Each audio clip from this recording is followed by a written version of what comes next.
Patrick Lancaster in Donetsk, the Donetsk People's Republic, one of the two breakaway regions that tried to break away from Ukraine in 2014. And right now, we are headed into the Donetsk airport, which has been a battleground for the last 8 years. And it has been 8 years. The battle started May 26, 2014, exactly 8 years.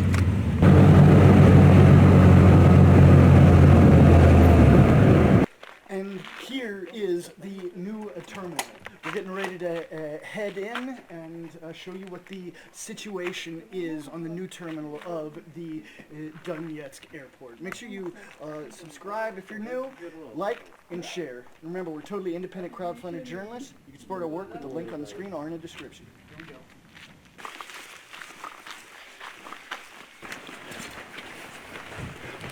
Yeah.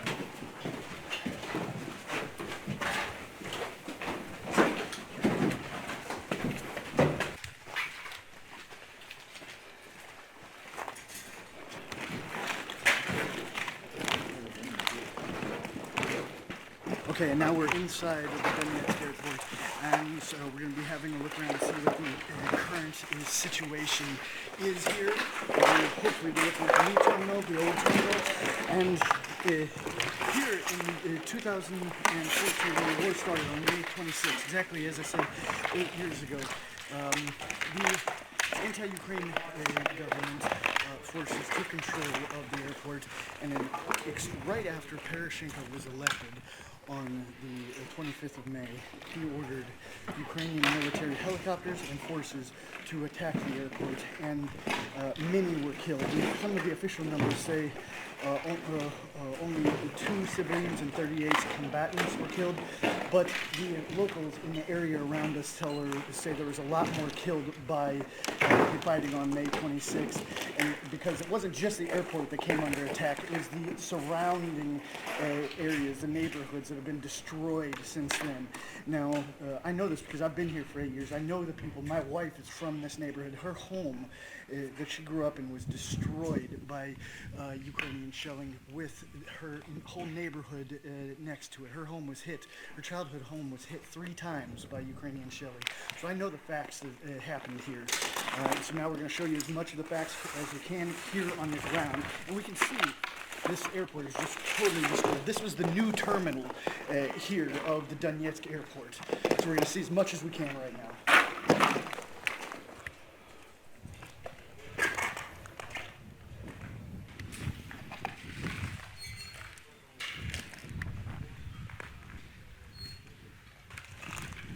We're actually here with members of the Ukrainian government, Donetsk People's Republic military, and we're going to be talking to them as well and finding out what they think of the situation and what they think will happen next, I guess. And we're just going to bring you as much as possible.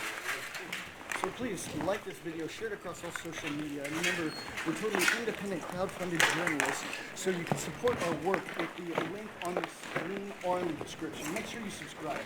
Now, I think we're going to head off from here in the new terminal to the old terminal, or at least in that direction, see how the day plays out.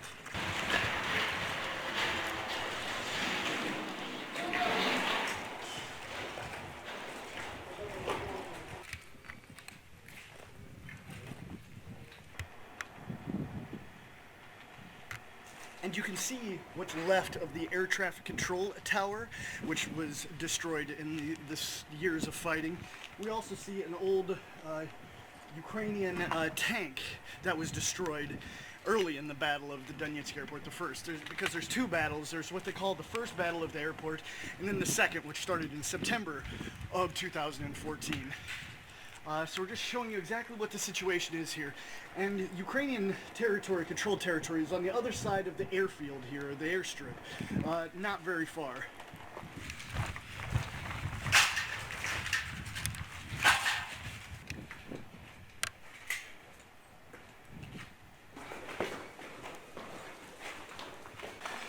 And the rebuilding of this airport in 2012 is said to have costed $750 million. And we can see what's left.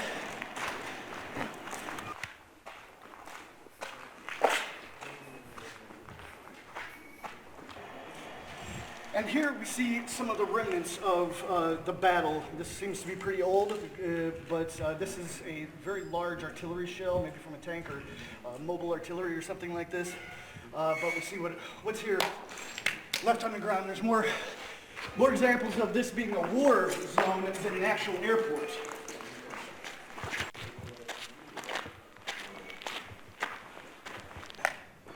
And here's an example of how this is still an active war zone here at this airport.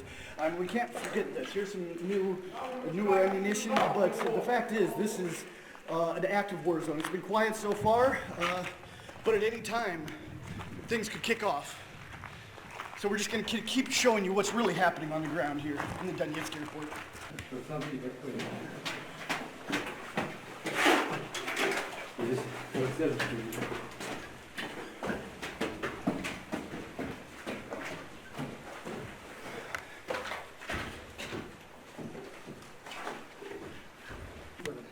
So, and here's the actual part of the airstrip itself.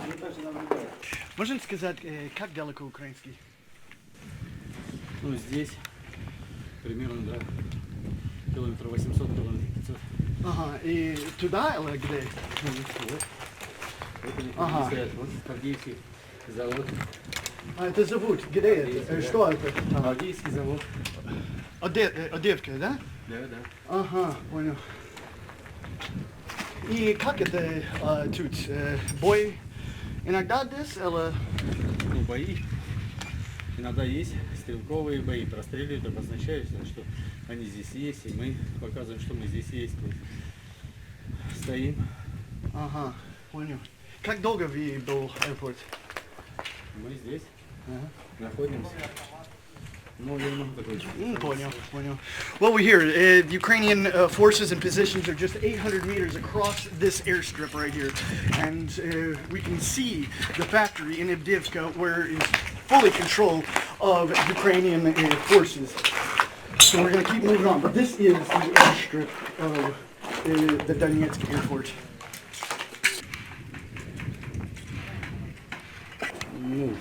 Сегодня выйдем,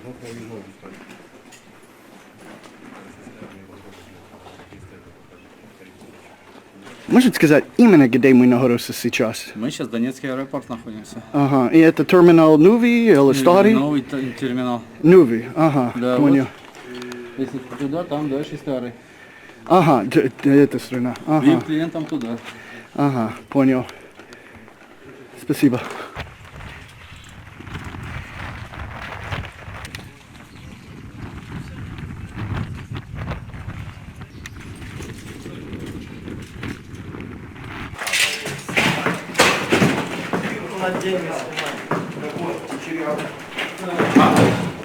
Как твое мнение? Что произошло здесь и возле здесь на мая 26 года 2014? Что произошло?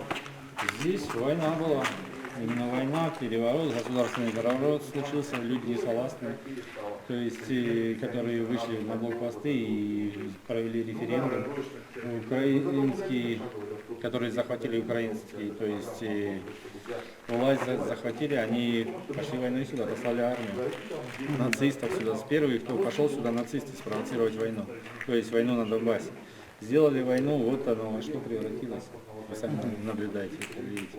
Как я слушаю, люди, которые местный Донец, они пришли на территорию новый терминал и пытаются контролировать это. Да, нет, смотрите, да, то есть украинские войска, первое, что было, зашли украинские войска, то есть здесь были люди, украинские войска начали обстреливать аэропорт. Аэропорт обстреляли, не помню какого точного числа, с авиации начали обстреливать. Это был да. 26-го. Вот. Да. И прилегающие улицы все они начали обстреливать. Тут же люди просто, то есть жили, никто не готовился там особо к войне, были, то есть, просто думали, что мы решим референдумом, как-то референдум дать понять той стороне, что мы не согласны с этим государственным переворотом. Но вот они спровоцировали войну. Зашли нацисты, потом авиация по приказу начала работать, то есть и конфликт разорился. Понял. Один вопрос. Почему вы маска? Ну, наверное, для своей личной какой-то, может, не хочу я бросать, чтобы лицо снимало. Понял, ну, это не понимаю, но просто интересно. Я местный, то есть я не прячусь, но, то есть... Какой район в Донецке? Ворошиловский. Понял. Да. Хорошо, спасибо большое. Обычно работу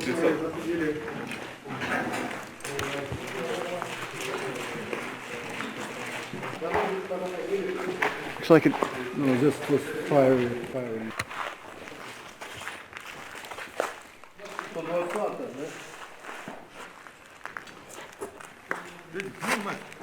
Лови, Юра, лови.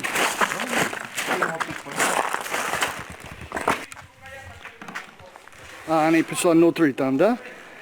Ага. Да, ну ей хватает там усилия, там 70 килограммов, там, бомбануть там. То есть при вылете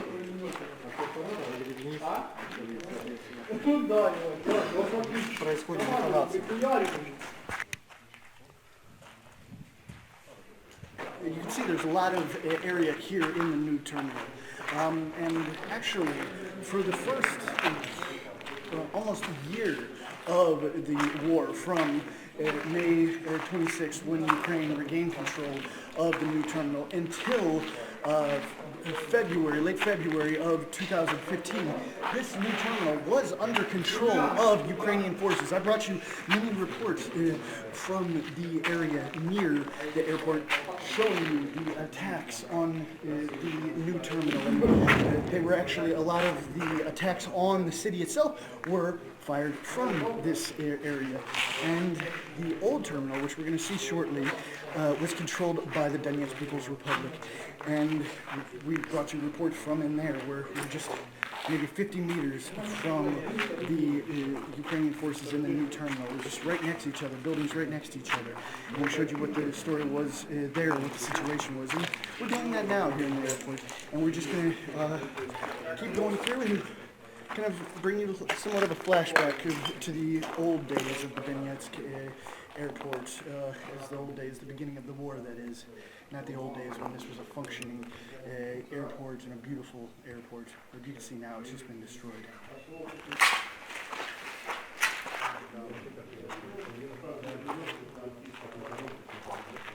You can see how this is just a graveyard of old military destroyed equipment and bullets and ammunition. Not really anything that shows that it was an airport. We saw a catwalk a little bit ago that could say somebody could recognize it, but if someone that didn't know this place was an airport came in here, I don't think I could say this was an airport. This looks like a shell of its former self.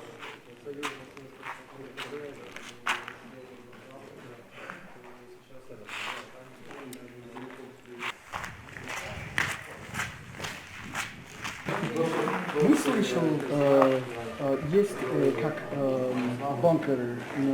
Бункера здесь типа подвалы, да? Да, мы слышали. Это правда или как? Да, есть, но они сейчас все под завалом находятся. То есть мы взорвали, то есть не заходили. Уже и... Ага. Просто все осталось там, кто был, кто что, там все осталось. Wow, интересно.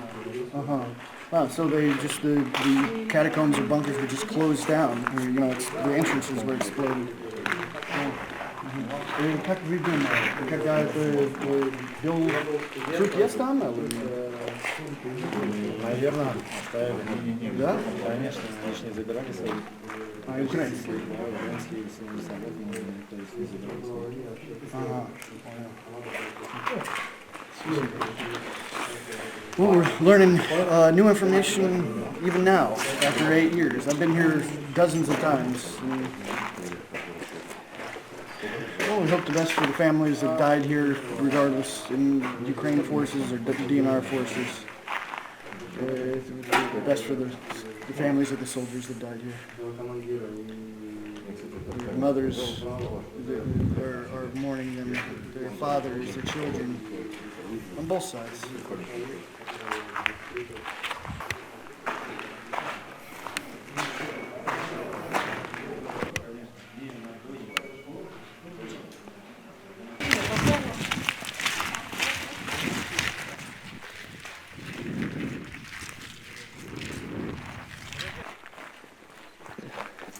So right over here, we've got the airport hotel. I don't think there's any vacancies right now, as you can see. But on this side, we've got the old terminal. That was the location, as I said, where the Donetsk People's Republic first really held real control during the beginning part of the war. And this was the no man's land. Between that building and here, we've showed you reports there on the top floor of the old terminal where there was active battle going from this new terminal to the old terminal and back and forth. That was back in 2014 and the beginning of 2015. But again, this new terminal here was taken control of by the Donetsk People's Republic forces in the beginning of 2015.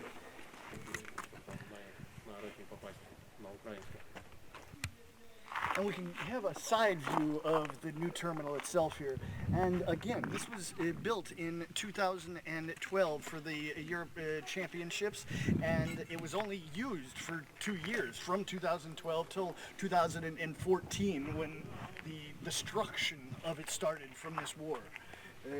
So we're almost to the old terminal, but we're just going to give you just a real look here from the side. This was the side that was against the, on the side of the old terminal where the battle was going back and forth.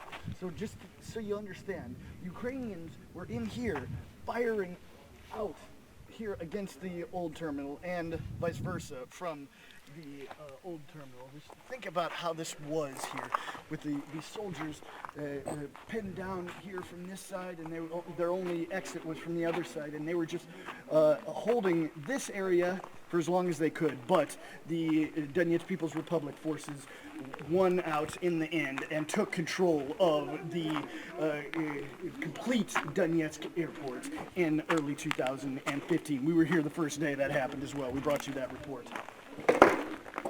Мы будет ехать старый терминал сейчас?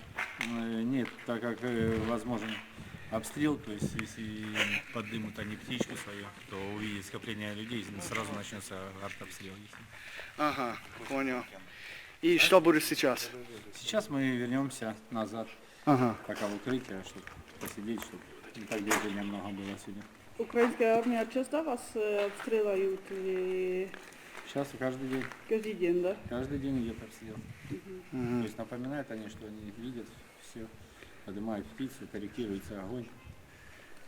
А где самые ближе позиции украинские, они, на какой дистанции? Тут по прямой, допустим, где-то километра 800 до 2. Так что они реально рядом? Вот они, да, они вот близко, если мы чуть выше поднимемся, они также нас будут видеть. То есть, как и мы их видим. Как ваш позывной? Прохор. Вы откуда? Донецк. Ага, понял. И когда вы служил? Давно. Да? Да. Ага, понял. Почему? Как почему? Ну, было ясно еще в 2012 году, что это начнется рано или поздно. То есть, и у меня, то есть, я русский, это наша земля, и против нас пошли войной. Тут долг каждого уже, мне кажется, было стать, выбрать сторону. Я выбрал справедливую, честную сторону. И как вы чувствуете после февраля 24, когда Россия пошли здесь? Ну, чувство справедливости, наверное, какой-то, что пора давно было это сделать. То есть ждали, надеялись и верили, что что все-таки вернемся в свое. Украина должна быть, то есть, русской. Это русская земля. So Украина? Вся Украина. Понял. Ну, спасибо большое. Даже до Волыни и так далее? Вы Но это думаете, все русские земли были. Если историю взять, то есть всю жизнь всегда она была, во все века она Россия была, где российский флаг был, то есть уже все вернем.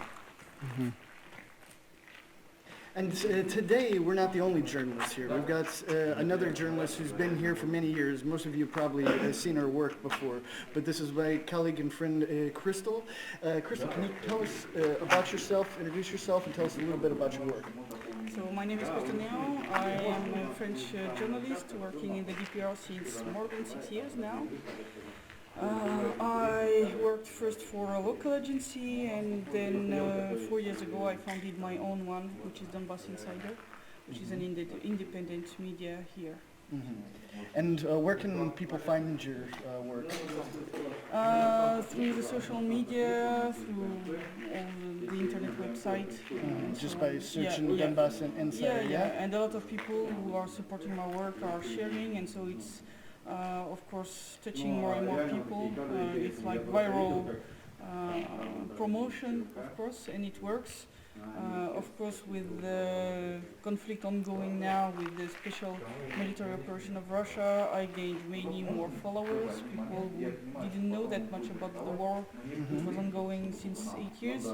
And by searching on internet, they found my website, they found my channel, my YouTube channel, and so they discovered all the story. I made at the beginning a video where I explained the origins about the Maidan, how the war began in 2014, because I understood that many people were completely lost. Most people didn't know about everything, and they thought the war had just begun like 3 months ago. Yeah, so that's something we run into quite a bit, yeah. so it was important to do this work, and I've seen, of course, my audience grow like 50 times since the special operation. Thanks.